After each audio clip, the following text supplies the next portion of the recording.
Hello friends, welcome to EPG Parshala.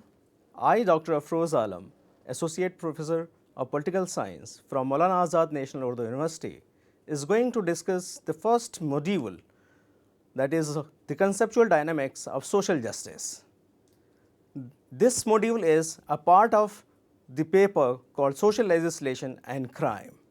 The primary objective of this paper is to understand the different theoretical frameworks of social justice as developed by numerous thinkers. Second objective is to enable you to articulate their own position in a clear, coherent manner on the issues of social justice and to examine contemporary issues concerning social injustice with remedial tools of social legislations. Let us discuss the historical background of this concept. Historically, human society has always been judged by the principle of social justice, which created context for social legislation. At the same time, there have been ambiguities associated with these two notions, social justice and social legislations.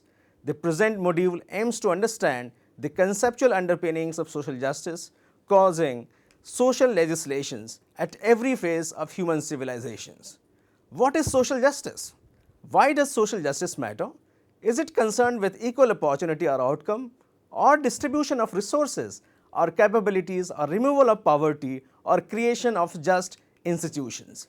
What is social legislation and how is it linked with the principle of social justice? While perusing these notions, you will find that there are great theoretical disagreements on the issues and remedies of the social justice concept. For example, John Rawls' egalitarian overtones of social justice was criticized by the libertarian scholars. Friedrich Hayek regarded social justice as a weasel word, while Robert Nozick argued that if individuals have acquired their property through just transactions, then whatever results is just. On the other hand, Amartya Sen and Martha C. Nussbaum approached the question of justice on a totally different terrain of capability. In this background, there is a need to explore the broad contours of social justice and its different theoretical frameworks through the writings and opinions of eminent thinkers. Let us first discuss what are the social justice and social legislation.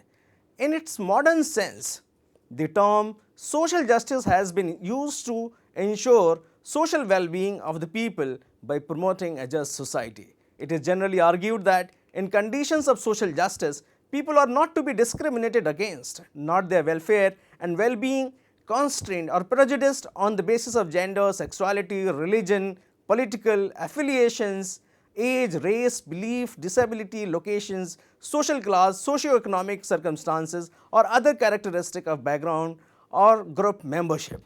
According to Auguste Kokowski and Marijus Norris, social justice is a society in which justice is achieved in every aspect of society, rather than merely the administration of law.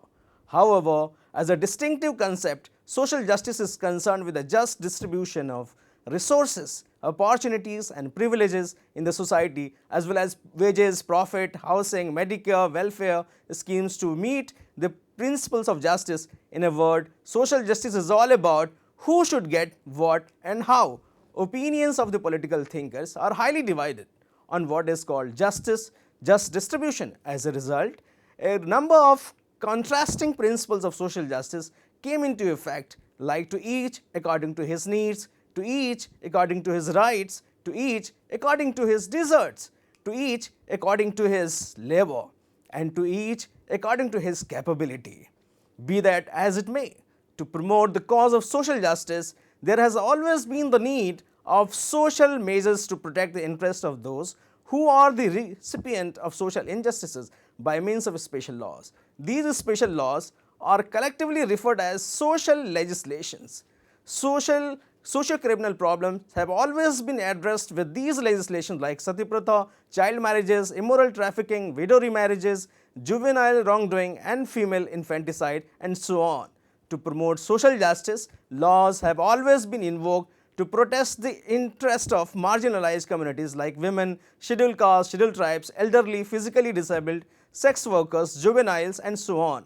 Social legislations go hand in hand with social justice. by ensuring basic rights of life, liberty, health, education and employment made available to the disadvantaged section of the society. Social legislations are also needed to tackle the new forms of crime, juvenile wrongdoings, socio-economic injustices, socio-economic inequalities, and problems of social security in contemporary times.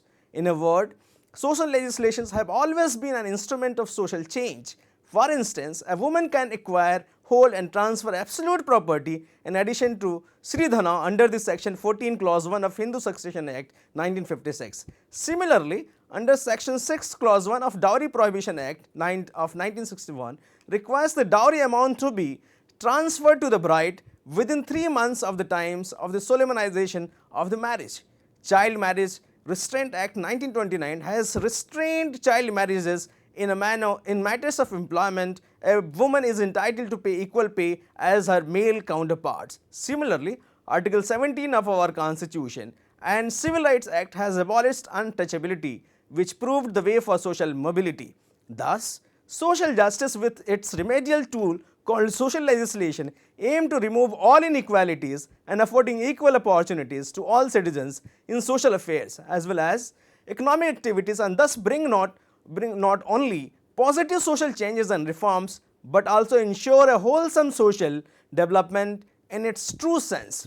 The term justice without doubt means justice to the deprived and weaker section of the society, bringing an egalitarian order under which opportunities are afforded to the weaker sections of the society. The former Chief Justice of India, P.N. Bhagwati, also observed today a vast social revolution is taking place in the judicial process. The law is fast changing and the problems of the poor are coming to the forefront. The court has to innovate new methods and devise new strategies for providing access to justice to large masses of the people who are denied their basic human rights and to whom freedom and liberty has no meaning. After understanding the broad notions of social justice and social legislation, we need to explore the different conceptual framework of the social justice. Like that, the understanding of social justice. Let us look at this. It is now agreed that the social justice is an evolved but complex notion. The most recent theories of scholarly statements about social justice illustrate the complex nature of the concept. The earliest notion of social justice tackled the questions of distributive fairness, especially considerations of equality and allocations of resources. The procedural aspect of justice was highlighted, which addressed not only outcomes but decision-making rules used to determine that outcomes. Thereafter, interactional justice came into picture to incorporate concerns about informal as well as formal treatment by others in everyday life. And finally, retributive and restorative notions of justice became the focal point in locating the principle of social justice. Without going much in detail in classical past, we aim to focus on the contemporary conceptual development of social justice in this regard and to address the issues of social justice more seriously in modern times. We will focus on the work of 5 thinkers, and they are John Rawls, Frederick Hayek, Robert Nozick, Amartya Sen and Martha Sen Nussbaum. Let us look at the John Rawls' egalitarian discourse on social justice. The egalitarian discourse on social justice reached its high point in 1971 with the publication of A Theory of Justice, a book written by the Harvard philosopher John Rawls. To Rawls, social justice is about assuring the protection of equal access to liberties, rights and opportunities, as well as taking care of the least advantaged members of the society. In this pursuit, Rawls argues for a theory of justice which is based on the maintenance of the following 2 principles. First, each person is to have an equal right to the most extensive basic liberty compatible with a similar liberty for all. Social and economic equalities are to be arranged so that they are both first to the greatest benefit of the least advantageous section, and the second is to attach to the offices and positions to all under conditions of fair equality of opportunity. Rawls' first principle is a familiar notion. Each person has an equal rights to free speech, association, conscience, thought, property, a fair trial, to vote, hold offices, qualities, and so on. Principle 2A is also familiar. Jobs and services should be open to all, means equal access.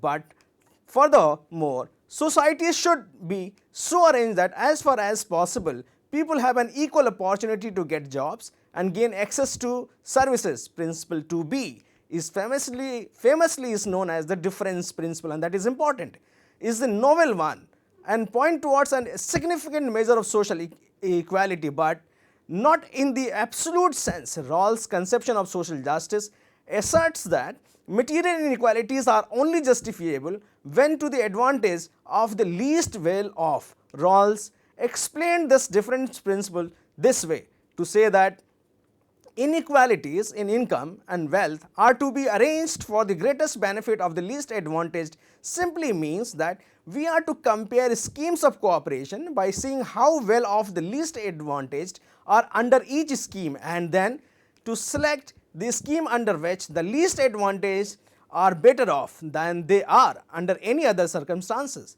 By the least advantaged, Rawls is referring to those who lack what he calls primary goods. What does primary goods means? Primary goods, according to John Rawls, include things needed and required by person seen in the light of the political conception of person as citizens who are fully cooperating members of the society and not merely as human beings apart from a normative conception. These goods are things citizens need as free and equal persons living in complete life. They are not thing, it is simply rational to want or desire or to prefer or even to carve. Such goods includes the basic rights and liberties, freedom of thought and liberty of conscience and the rest, and the freedom of movement and free choice of occupation against a background of diverse opportunities, which is opportunities allow the pursuit of a variety of ends and give effects to decisions to revise and alter theme. Powers and prerogatives of office and positions of authority and responsibility. Income and wealth, understood as all purpose means to having an exchange value generally needed to achieve a wide range of ends, whatever they may be, and the social base of self-respect, understood as those aspects of basic institutions normally, essentially, if citizens are to have a lively sense of their worth as a person and to be able to advance their ends with self-confidence. Rawls also argues that the first principle, the basic liberty principle, has lexical priority in case of conflict over the second principle. That means you cannot sacrifice liberty for economic justice. You must satisfy fully the equal liberty of principle before applying the difference principle. Similarly, the principle of fair equality of opportunity has priority over the difference principle. Rawls specifies that the fair equality of opportunity requires not merely that public offices and social positions open in the formal sense, but that all should have a fair chance to attain them. Nevertheless, Rawlsian idea of social justice became subject to the intellectual and political onslaught in the name of economic efficiency. The pursuit of social justice is harming economic growth and to the detriment of all members of the society. The intellectual strand of this reflection was developed by Friedrich von Hayek and Robert Nozick. Let us look at their conception of justice. Von Hayek on social justice. Hayek, the winner of Nobel Prize for Economics in 1974, offered neoliberal critique to the idea of social justice. His views on social justice are best described as outgrowth of his economic doctrines that the economic poverty policy of the government should be as non-interventionist to facilitate rational economic decision on making individuals in the market the freedom to make rational economic decisions will create an environment of rational social coordination which eventually bring what they call spontaneous order. Such observations led Hayek to conclude that the state should play far more modest and minimal role in regulating social and economic cooperation. In the second volume of Law, Legislation and Liberty, Hayek asserted that social justice is a mirage. his discontent with social justice could easily be marked when he also called social justice a will of the wisp, an empty formula, empty and meaningless, a vacuous concept, a quasi-religious belief with no content whatever, a primitive and homomorphous, like believing in witches or the philosopher's stone, or a hollow in incantations like open schism. He further argues that social justice is particularly dangerous superstition, describing it that incubus which today makes fine sentiments the instruments for the destruction of all value of free civilizations, leading to the destruction of the indispensable environment in which the traditional moral values alone can flourish, namely personal freedom. Furthermore, social justice has become a source of sloppy thinking and even intellectual dishonesty. In his later works on the errors of socialism, entitled The Fatal Conceit, he called the word social a weasel word. He referred to social justice as much the worst use of social, on the one that wholly destroys the meaning of the word of qualities of semantic fraud. It should be added that Haig's hostile remarks on social justice and insistence on minimal government is much influenced by and inverted by tendency to mistrust the motives of politicians. In a sense, he is not claiming that the idea of social justice is meaningless. In fact, he looked at human conduct and situations created by human in terms of just or unjust in this line. Haig does not deny what we may have a duty to help reduce inequality and suffering and caused by others or by nature. He also implicitly accepts the legitimacy of the state provision of income, support for those who can't support themselves in the market. Haig, for example, suggests that a scheme for assistance against severe deprivations is in the interest of all. Indeed, he adds that it may be felt a duty of all to assess within the organized community those who cannot help themselves. Here, Haig agreed to the principle that there may be a moral imperative to put in place a minimum income. In his earlier work, The Constitution of Liberty, he considered that a more equal distribution of income or wealth was desirable, but did not approve the desirability of discriminatory coercion or privilege as sufficient justification to achieve the same. Haig also offered a specific principle, the principle of maximizing the chances of success for any person picked out at that is success in satisfying whatever purposes that person may have. Haig also argues that there is no need of morality to justify specific distributions of income or wealth which have not been brought about deliberately but are the outcome of game that is played, because it improves the chances of all. His confidence in libertarian society led him to claim in social justice, socialism and democracy that the least well-off under a free market society do better and get more than they would in an egalitarian, centrally directed system. Let us look at the Robert Nozick conception of social justice, which is called entitlement theory of justice. Robert Nozick, through his book Anarchy, State and Utopia, made serious attempt on the second half of the 20th century to reaffirm the values and belief of classical liberalism. As such, it quickly became one of the key texts of the so-called libertarian and new right. This text is leading philosophical counter-statement of Nozick to the ideas of social justice developed by John Rawls. Drawing from Lockean doctrines of inalienable natural rights, Nozick argues for the entitlement theory of justice. The basic presumption of Nozick is that societies consist simply of individuals, each of whom is assumed to be endowed with nature with rights that no government may infringe or abrogate without their bearers' consent. One consequence of the inviolability and moral supremacy of the individual is that the infringement of individuals' right for supposedly greater good is inadmissible in any process of political decision making. Another consequence is that the only kind of state that is rationally justifiable is minimal state, equipped with just enough power to perform the function of protection and defends a state that is the will impinge upon the rights of its subject as little as possible.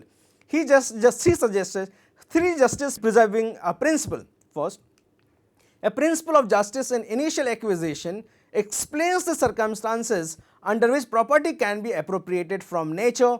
It means wealth has to be justly acquired in the first place. That is, it should not have been stolen and the rights of others should not have been infringed. A principle justice in transfer explains how property can justly be transferred from one person to another. It means that the justly acquired wealth has to be justly transferred from one responsible person to another. A principle of justice in rectification deals with the violation of the first two principles. It means if wealth has been acquired or transferred unjustly, this injustice should be rectified.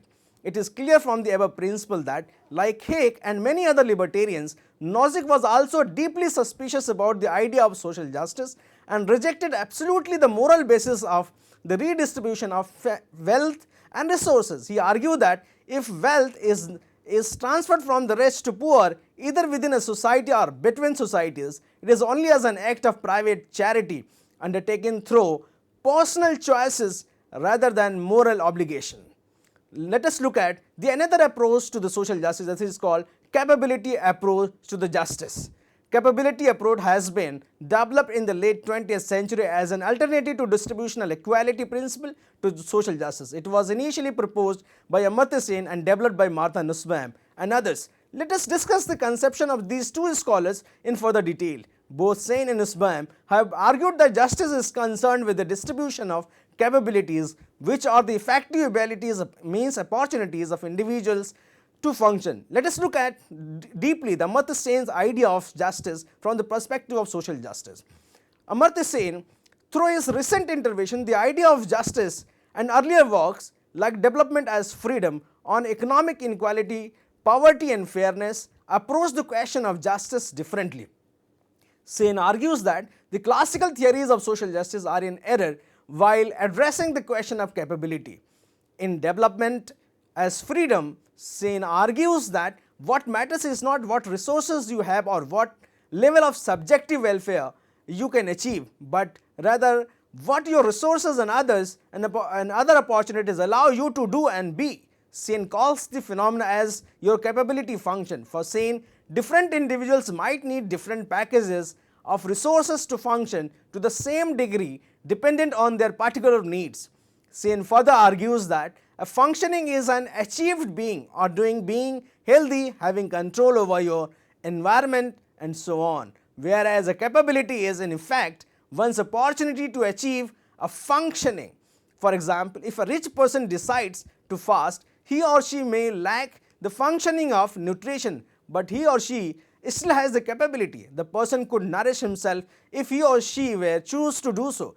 Sen thus propounds that government should be concerned with ensuring the concrete capabilities of their citizens rather than functionings.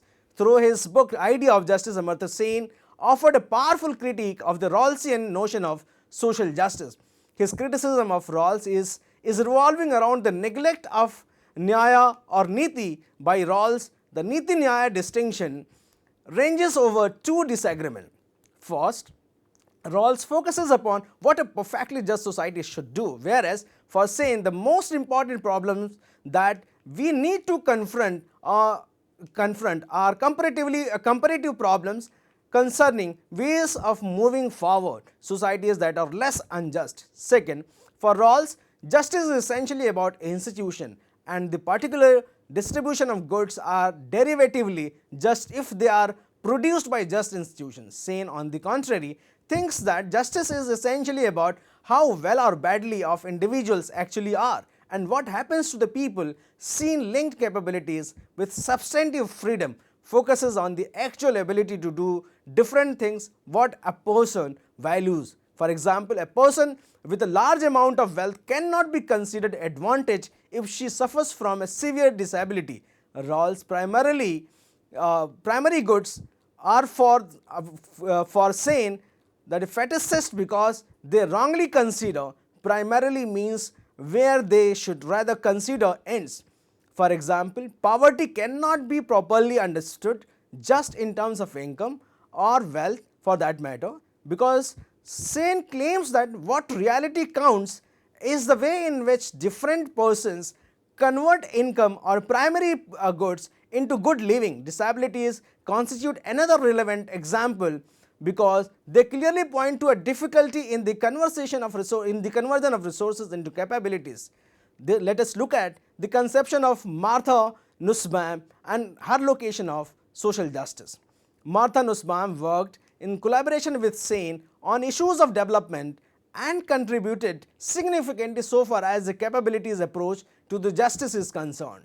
She uses the term basic capabilities to refer to the innate equipment of individuals that is necessary for development, developing the more advanced capabilities such as the capability of speech and language, which is present in newborn but needs to be fostered. In a book Frontiers of Justice, she states there can be various other factors involved such as a wide range of motives including the love of justice itself, and prominently including a moralized compassion for those who have less than they need to lead decent and dignified life. She has also been critical to Sen's idea of HDI as to say that nations being compared in areas such as health and educational attainment are very fine, but concerning whatever level of healthcare services or what level of educational provisions a just society would deliver as a fundamental entitlement of all its citizens, the view is suggestive but basically silent. Nussbaum's view on state action in the mitigation of human justice has this stable take on a positive role. She agrees with Sen regarding the existence of negative rights instead of positive rights. Often, fundamental entitlements have been understood as prohibitions against interfering state action, and if the state keeps its hands off, those rights are taken to have been secured. The state has no further affirmative task, says Nussbaum.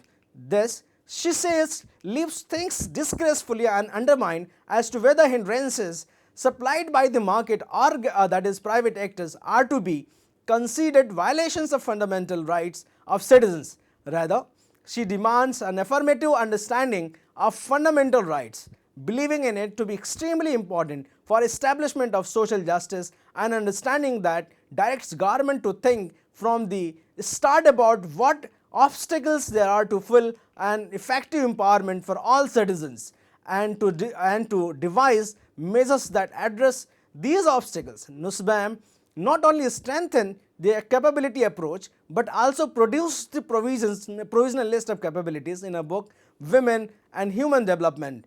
The capabilities approach, which she claims has universal validity and should be enshrined in every country's constitution. First, life, being able to live to the end of a human life of normal length. Second, bodily health, being able to have good health, including reproductive health, to be adequately nourished, to have adequate shelter. Third, bodily integrity, means being able to move freely from place to place, being able to be secure against assault, including sexual assault, child sexual abuse and domestic violence, having opportunities for sexual satisfaction and for choice in that matter of reproduction.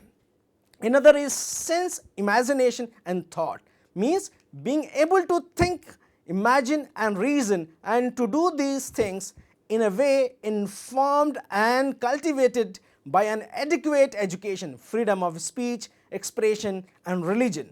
Emotions is another capabilities, being able to have attachments to things and people outside to ourselves, to love those who love and care for us. Another is practical reason, being able to engage in practical reflection about the planning of others' life. Another is affiliations, being able to live with and toward others, to recognize and show concern for other human beings, to engage in various forms of social interaction, having the social basis of self-respect and non-humiliation, not being discriminating against on the basis of gender, religion, race, ethnicity and the like. Other species, being able to live with concern for and in relation to animals, plants and the world of nature. Let us sum up the discussion of today's module. To sum up, The term social justice is widely used in political and philosophical debates and fiercely contested. This has given rise to diverse perspectives on social justice. Many of these concentrates on devising principles for distribution of scarce goods. However, by the late 1970s, the goal of social justice was challenged and was largely supplanted by an emphasis on economic growth and individual freedom. Nevertheless, we have discussed some promising recent theoretical developments on the question of social justice that may help to resolve some of the issues of everyday relevance. With substantive focus on liberty, the egalitarian framework of John Rawls accommodate the principle of equal opportunity and inequality to favor the least disadvantaged section of the society. However, Rawlsian pursuit of social justice was treated detrimental to all the members of the society by the intellectual strand of libertarianism developed by Hayek and Nozick. They argued that the government action to enforce a theory of social justice interfered with the liberty of individuals to govern their own lives and property. But more fundamentally, Hayek and Nozick both argued that society as a whole cannot be assessed as just or unjust. An alternative to distributional principle of social justice was articulated as capability approach, initially proposed by Amartya Sen and developed by Martha Nussbaum. This approach has been influential in two ways. First, it has been applied to development economics, and second, it has helped to move forward the debate of equality and social justice. Thank you for today's discussion. Thank you.